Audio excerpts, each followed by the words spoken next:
Hosted by Jason Bryan and providing the latest insights on telecoms trends from around the world. This is Rocco Radio. Welcome to Well Connected. On this week's show, I speak with Vedrana Miholic, whom I had the pleasure of meeting recently at the WOS8 event in Croatia. Vedrana spoke in the Women in Tech sessions at WOS, and it was a great pleasure to get to know her a little better.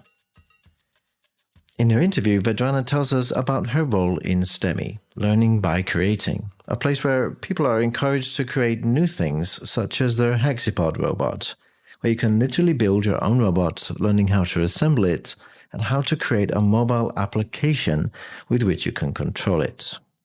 As more and more women are needed in tech to make this field more diverse, it was really encouraging to hear Vedrana talk about the progress they are making with the Stemi Solution. The whole idea is that we want to shift kids from being just technology users, what they all are, to become creators.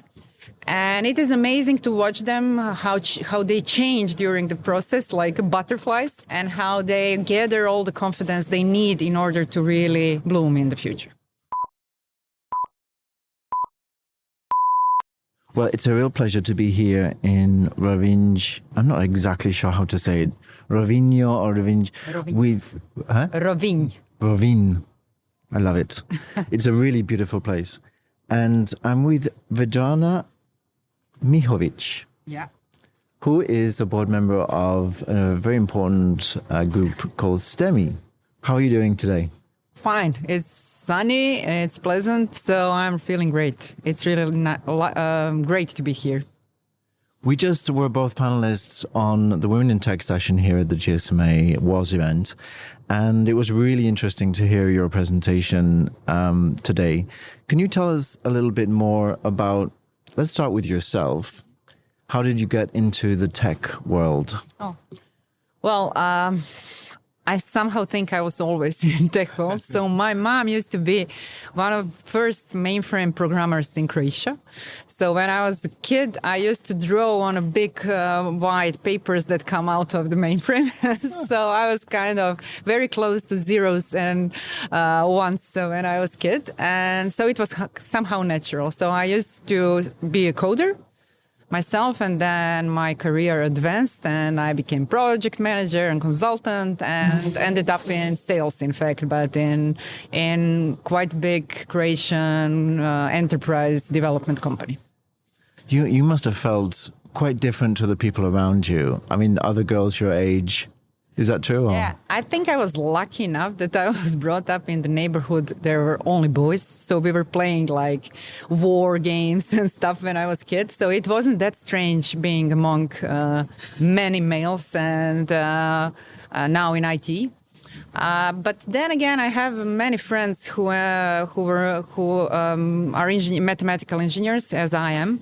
So it was not that strange. Somehow in these countries here, there was a huge tradition of women studying engineering faculties in the 70s and 60s. So we must be grateful to our mothers and generation before us.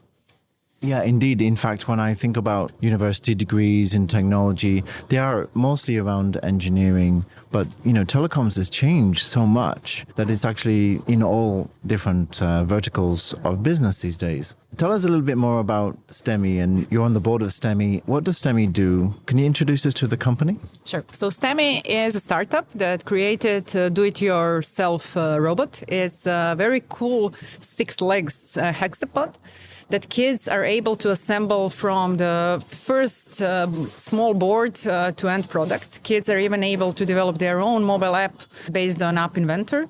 And so they can make the robot start with this cool walk that it has. And the whole idea is that we want to shift kids from being just technology users, what they all are, to become creators. And it is amazing to watch them, how they change during the process, like butterflies, and how they gather all the confidence they need in order to really bloom in the future.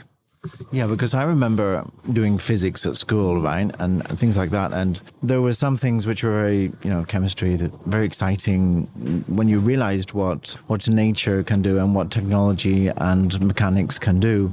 One question is towards you is this appealing both to male and female? Is it something which boys and girls are involved with? Yeah.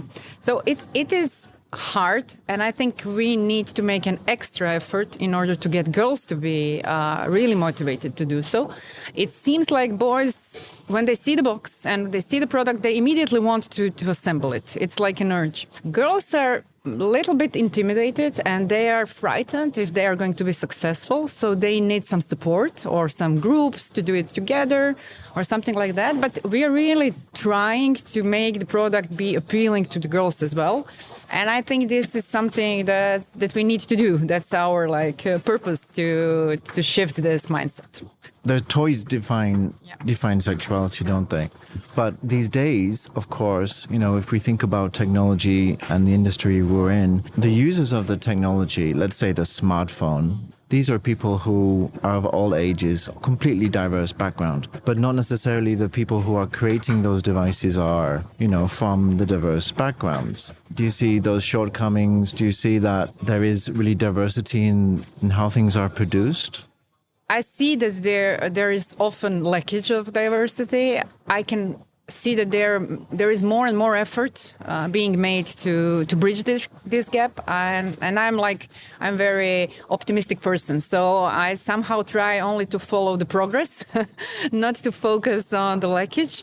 So I think that things are going to change, but still there is so much thing to do. So that's something I see nowadays. Yeah, because we want women as well as men, and in fact, people of all genders or natures to be involved in the Internet of Things, right? Because the Internet of Things is affecting everything around us. If we think about the car, it has several SIM cards in that for different purposes. So what more do you think we can do to get more diversity in the delivery of, or the invention of Internet of Things solutions? We need to ask diverse people what they really need. I'm often being asked to be a mentor or a jury member for some startup things. And what I very often see is that people skip to really understand needs of the people who will use their products. And this is happening at all scales. Even big companies do that, small companies does that. So I think that there will be a moment when market is going to punish you if you are not being really, really addressing real problems. And that will be the point when products will be fit to use for everybody. So we need to be patient or clever. Yeah. So it depends. No, it's interesting, isn't it? Because if I have a big company and I want to understand what the market wants, what do I do? Well, I could have a user group session, or I could have a session where I bring different people from the community to talk about what their needs are. But usually they're very small groups. Now we have social media, we have the internet. Do you think there's more possibility to learn about the diverse needs of humanity? Sure. First of all, I think we should be really ready for real answers, not the ones we expect, because very often we do many different surveys, but we are kind of hoping to get real results. So that's very important. And the second one, I am really a strong believer in multi-generational knowledge. And I think that with all those articles that millennials are like this or that, we are cutting the most important, branch we are sitting at. Yeah. Because they can provide so many different answers. I'm really blessed that I'm working with this Stemi startup who are 20ish, and they're already gathering around them kids who are even younger, 17, 16. And when you talk with those kids, it's amazing how they see not only technology and innovation, but business as well. They can already anticipate what's going to be successful.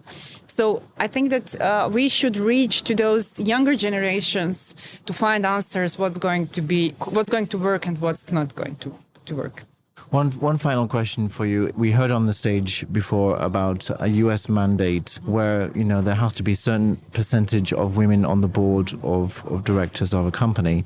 What is the situation in Croatia today in terms of women getting those kind of positions? I don't have actual numbers. I think it's very similar to many Western countries.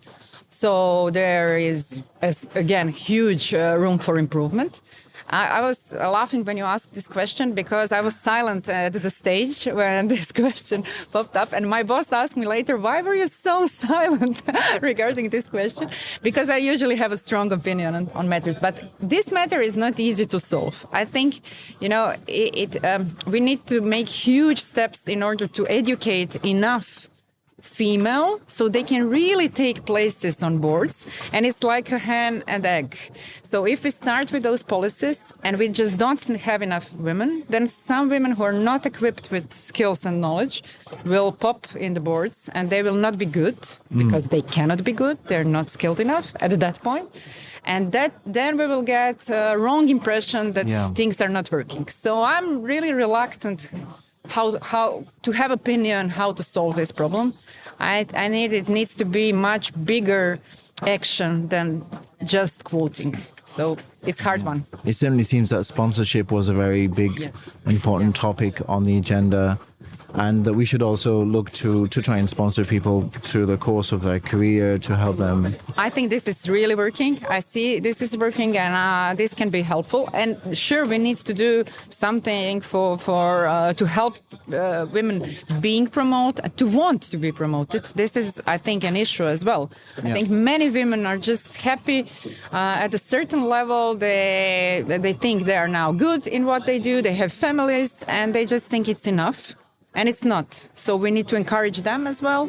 So there is a lot of work to do. Vedrana, thank you so much for taking the time to speak to me. It's a real pleasure to meet you. And we will look out for Stemi, and we will learn from your expertise. Thank you so much. Thank you. Bye.